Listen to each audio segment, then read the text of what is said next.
going to show you 5 things you should never do in a standard transmission car if you want it to last. Now the first thing is don't downshift all the time from 4th to 3rd to 2nd to 1st like a race car driver. Now race car drivers drive their way for a reason. They have a limited power band. Let's say the power band is 8,000 RPMs. They always want to keep the engine about 8,000 RPMs. So if they're slowing down, they'll put it in the next lower gear or the next lower gear until they get to the maximum power band, and then they keep shifting to keep it in the power band. But if you're just driving normally, you don't need to do that. You're going to wear out the engine and the transmission faster.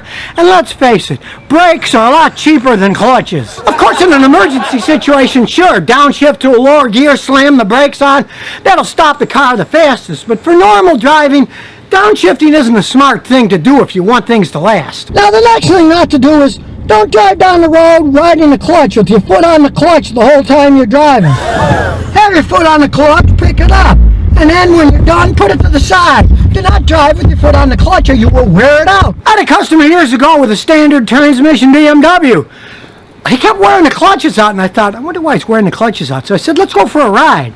So we went for a ride. So I said to him, why do you have one foot on the clutch and one foot on the gas all the time? He said, well, the driver's instructors told me to do that. One foot on the clutch and one foot on the gas. I said, that person's an idiot. Don't listen to him.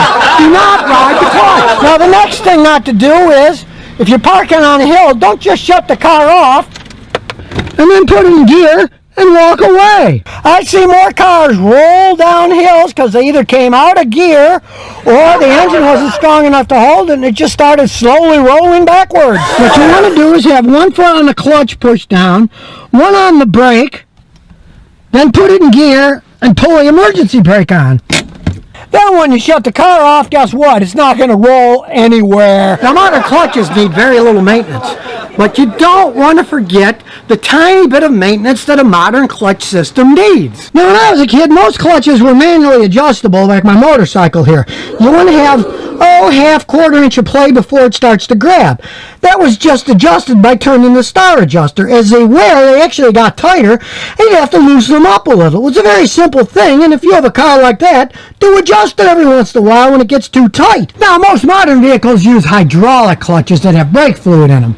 You don't need to adjust them, they adjust themselves, but the fluid does get dirty over time. So, you want to change the fluid and flush it out every 2, 3, 4 years. It's no big deal to do, but if you don't, the dirty fluid inside can ruin the seals. And some of these clutch systems cost a lot of money to change the master or slave cylinders. For example, some Ford pickup trucks with standard transmissions, the slave cylinder is built inside the housing, so you have to pull the transmission off to change the slave cylinder. It can cost you well over $1,000. So you want to keep the fluid clean, and it's no big deal flushing it out every 2 or 3 or 4 years. It's not that hard to do. You can use a turkey baster, suck it out, and then bleed the bottom part. Now the last thing I'm going to talk about is clutch replacement.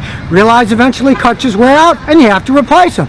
But when they do wear out, and the clutch disc gets thin, just don't replace the clutch disc.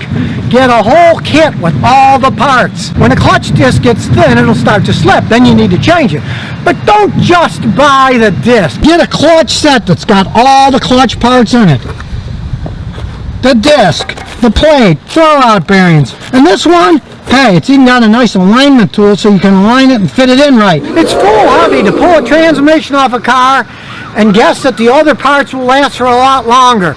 Change everything, then you don't have to think about it for a long time. So now you know how to make your standard transmission car last as long as possible and serve you many years without having the hassle of rebuilding that an automatic transmission often needs.